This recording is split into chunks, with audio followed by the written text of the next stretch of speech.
Honkai Star Rail 3.2 is just around the corner, and because I care so much about you, here's a quick recap of the 3.1 story quest for all of you who might need a bit of a refresher of what happened in Amphoreus. And for all of you who might have skipped the dialogue. Yes, I'm talking to you. Don't worry, we don't need to talk about it. Your boy's here for you. I got you.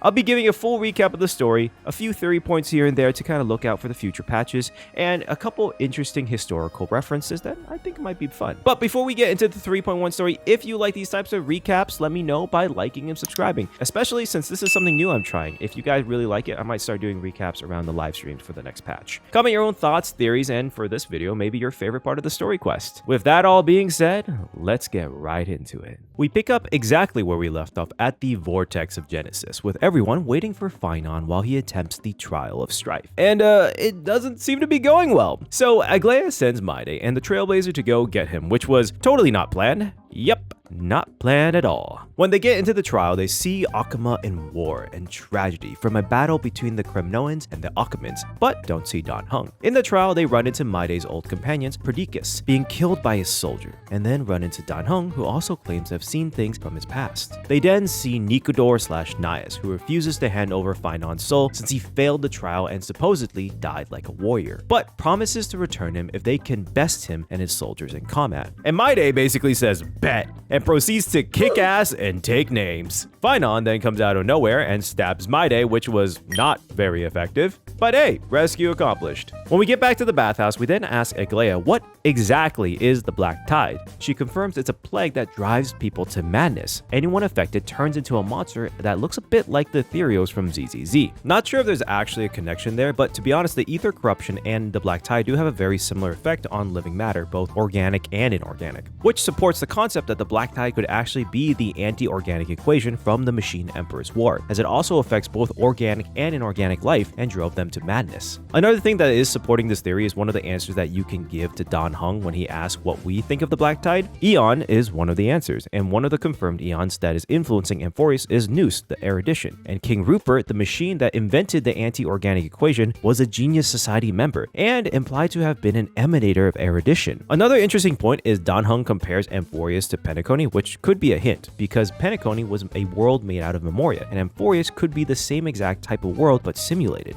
But going back to the story, with Finon failing the trial of strife, shocker, Mydei confronts Treeby about Aglaia knowing that Finon would fail, but letting him do it anyways in hopes that Mydei would rescue him and become the demigod of strife, which honestly, she didn't really plan anything. My boy wanted to believe and she just kind of let him. So Mydei kind of accepts that this is his destined path, but believes he needs to consult his fellow Kremnoans and work through his deepest fears. He seeks out his mentor Kratos, where we get a bit of a backstory for Mydei. As a baby, his father, King Euripon, threw him into the Sea of Souls as a sacrifice, since there was a prophecy that Mydei would kill his father and end the Kremnoan dynasty. Little did he know that Mydei would come back with a near-immortal body. Gorgo, Mydei's mother, desperately trying to stop her husband, challenged him to a duel, but ultimately lost. Mydei then traveled around Amphoreus with a detachment of Kremnoans, including 5 of his closest friends. Unfortunately, they all met their end in various ways and never actually got to see Mydei take vengeance on his father, with the exception of Hephaestion, who died right after. Mydei's experiences led him to have a very different outlook than most Kremnoans, and kind of sees this glory in battle and traditions of needless bloodshed as constraining. He argues with Kratos because now that the core flame of strife is restored, Kratos and many Kremnoans believe Mydei should take that core flame and lead them back home.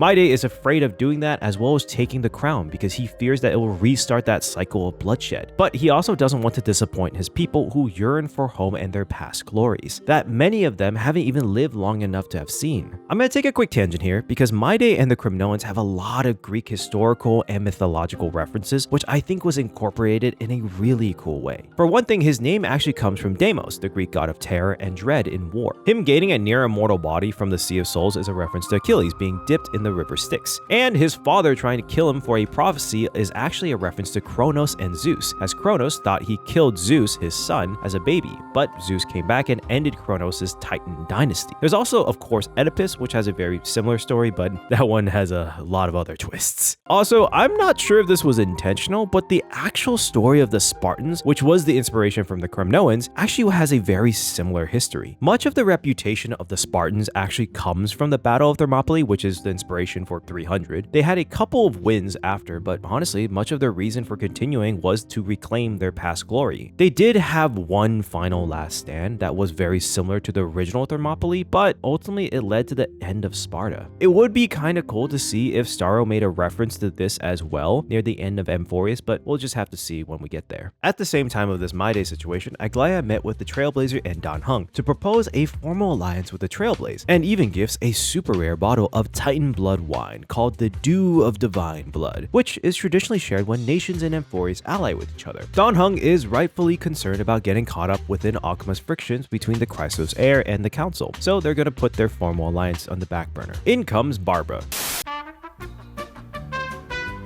In comes Hyacinth, a lead healer in the Twilight Courtyard and assistant professor to Anaxa at the Grove of Epiphany, which is a research center and university that is allied with Akama and researches the Black Tide. It's watched over by Circes, the Reason Titan, kinda thinks Sumeru from Genshin. Aglaia then requests Hyacinth to give Anaxa a message, since she's supposed to be on her way back to the Grove, and recommends that we also go along to see the Grove of Epiphany. Castorus and Trian also join us. Aglaia gives the group a weft of her golden thread that allows all invisible things to be visible, and they're on their way, but is stopped in the front when they see someone with injuries so bad that Hyacinth decides to stay back and help them herself. When the group gets to the Grove, it's eerily empty. In an attempt to figure out what's going on, the group uses Aglaia's weft to read the memories of some white dryad flowers. And yes, apparently flowers have memories, so remember to water your plants. From the flowers, Men was only able to get out a couple words: black, cloak, sword, towards the great tree. That's probably not a good sign. We cut back to Hyacinth, who then confirms that the injured man was from the Grove, and his injuries were caused by the Black Tide. Tree immediately contacts Trian to confirm this, which she does when the main group runs into monsters from a Black Tide and an empty Grove.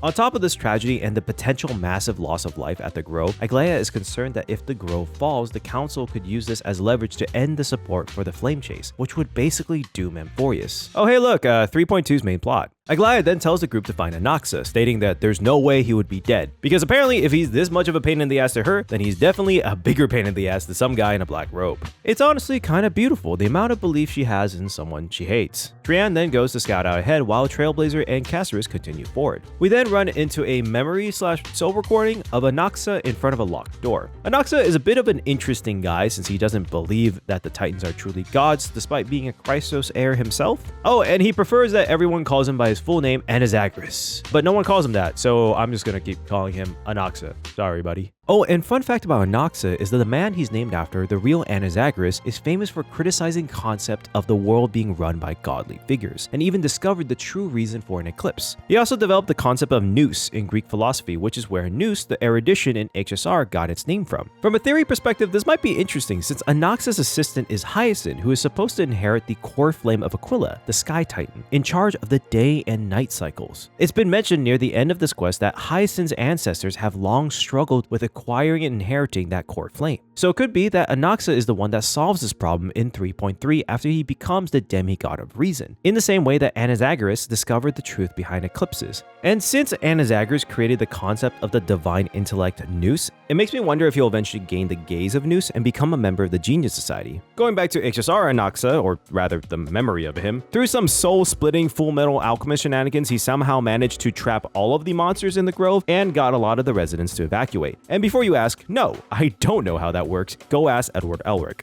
In the chaos, the core flame was not able to be evacuated with the residents, and we have to go to the top to retrieve it ourselves. We then meet a ghostly lady who claims to be Calypso, the leader of the 7 sages at the Grove, which technically the second part isn't a lie. She offers to guide us to the Luminary Throne where the core flame is. On the way to the top, we meet up with Trian, who found an odd burnt black cloth, and by using the weft, they were able to determine the owner of the cloth is currently at the Luminary Throne, which is not good. So the group beelines it to the top, and on the way, Calypso puts them through different trials, and when they pass, she reveals reveals that she's actually Circe's. Circe split her core flame and placed them around the grove in order to keep it hidden from the black tide, but now requires the whole core flame in order to help them defeat the Flame Reaver, and had the group retrieve all the different pieces in the guise of trials. The only thing is, the final piece she stuffed inside of Anaxa, because splitting up his soul damn near killed him, and the core flame fragment was a quick way to temporarily save him. At the throne, we see the Flame Reaver. Mem, upon seeing him, panics and has a flashback of Cyrene being stabbed by the Flame Reaver. I wonder if that's a hint to anything. We then do battle with the Flame Reaver and get our asses handed to us. But at that moment, Anaxa awakens with the power of Circe, the Titan, and pierces the Flame Reaver's heart, which did absolutely nothing because he healed immediately, and then proceeds to further hand our asses to us. With no other choices, Trian uses the Sentry Gate to send the Flame Reaver away, even though she was going at her limit. This causes Trian to collapse from exhaustion. The group heads back to Akuma and allows Trian to rest, as the opening Sentry Gate really did a number on her. After Anaxa informs some of the family members of those who fell while protecting the grove of their loved ones' passings, they then meet up with Aglaia, who seems to be busy at the moment, so the group then takes the time to rest. We then cut to Tribi, who confides in Aglaia about her concerns about Trian's condition, but ultimately accepts that she knows it's destined to happen. After that, they decide to go and relax in the bath, where they find a bunch of people passed out mysteriously from the heat of the bath, due to Finon and Mydei having a quote-unquote hot bath competition.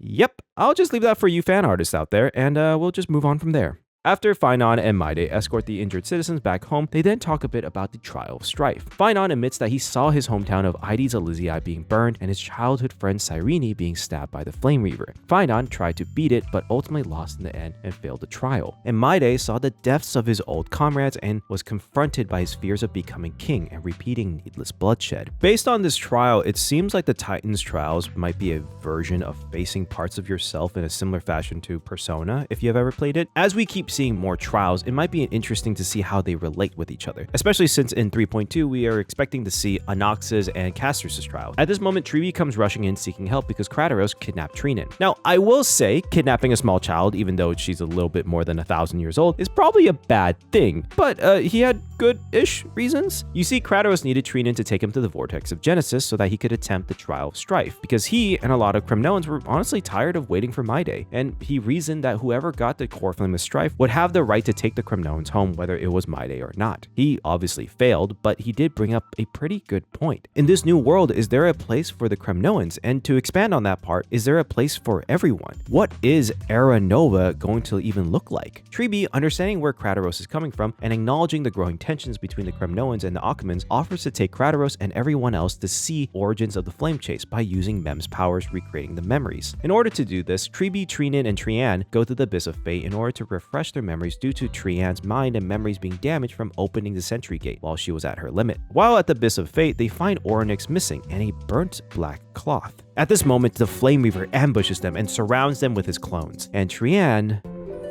Tribi? See you tomorrow.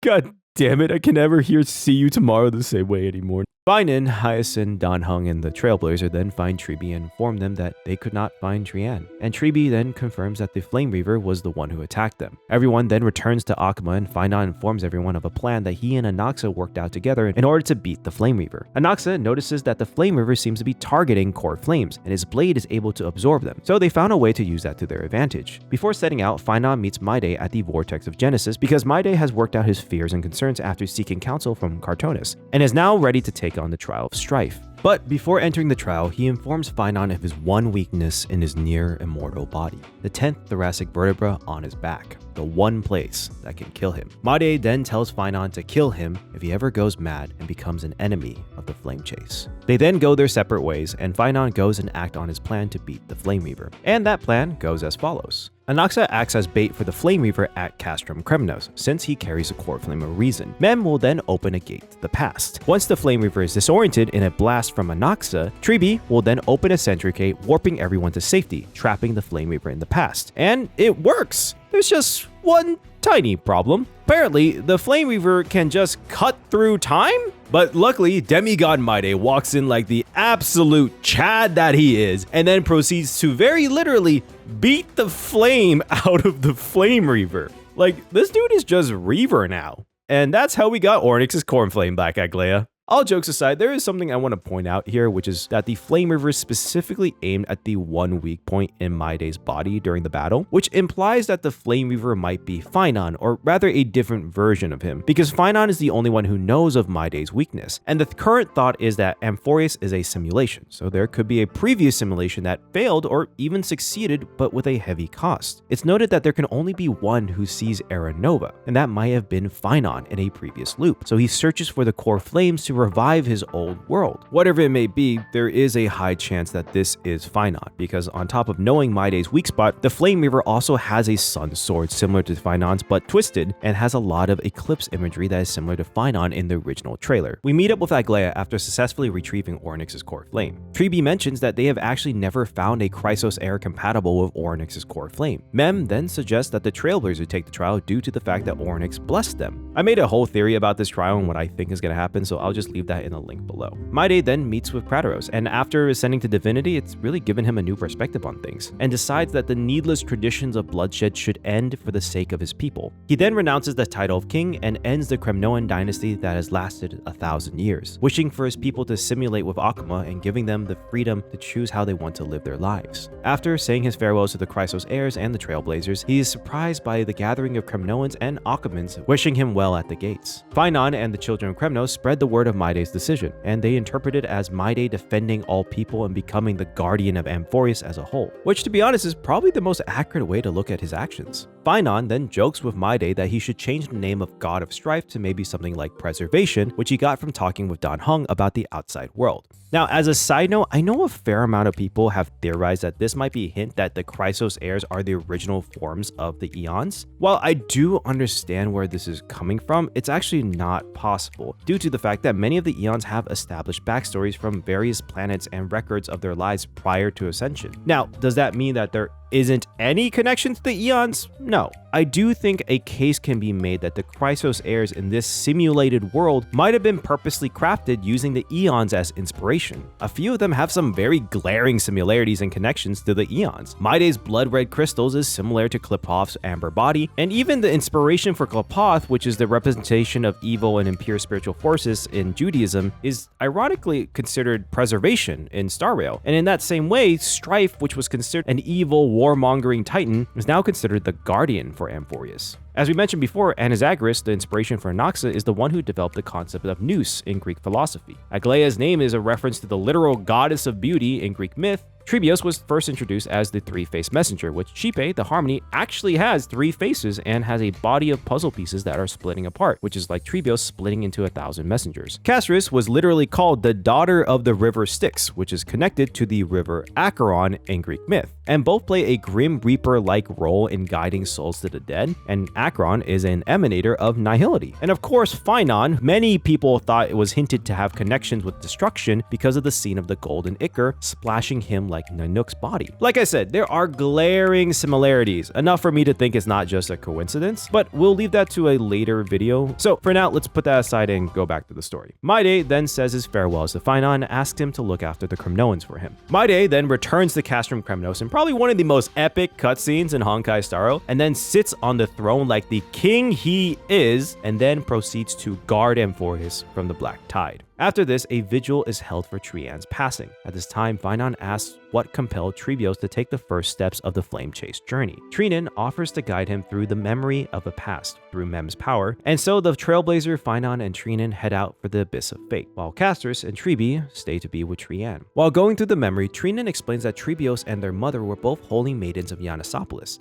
with the role of conveying messages of the Titans to the people. But the head priests in charge wanted to control what messages were being able to send out to to the people and control the Holy Maiden herself. When Trebios' mother became difficult to control, they planned to kill her and replace her with a young and naive Trebios. On a day when Trebios' mother was supposed to receive a message from Giannis, the priest murdered her and covered it up as an accident. This action ended up covering the prophecy that she received that day, the Flame Chases prophecy, which was said to be given by Kephali instead of Giannis. When Trebios found out about this conspiracy, she vowed to go through with the prophecy and take the first core flame, starting the flame chase. Trebios then escaped from the confined room and snuck into the Giannis vault. After confirming her conviction and issuing their final prophecy for the end of the flame chase, Giannis then relinquished their core flame to Trebios. Trebios then escapes the city by the help of someone we don't actually know, but all the actions were done by us. It kind of implies that our actions in the past helped Trebios escape, but it would then cause a bit of a paradox. But we'll leave it at that for now. We then get this amazing, beautiful artwork and the convictions of Trebios without a shred of regret for starting the flame chase. And in the end, we get some hints of what's to come in 3.2. We get a glimpse of Anaxa and Circes discussing the main question that they both wish to find the answer to. What exactly are we?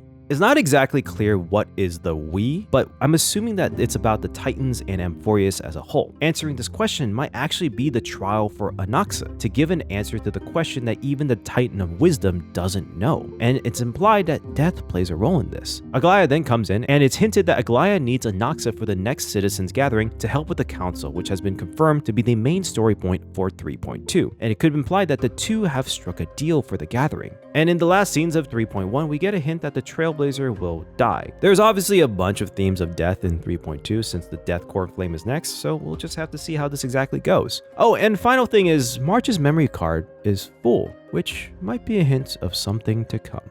And that is my full recap of the 3.1 Amphoreus story. I hope this helps you get ready for 3.2. Honestly, this was one of my favorite story quests in Honkai Star Rail. It had some of the most amazing characters, touching story moments, insane action scenes, and yet still a bit of goofiness. Let me know what you thought of the 3.1 story and maybe comment some of your favorite parts. And with that all being said, I'll See you tomorrow.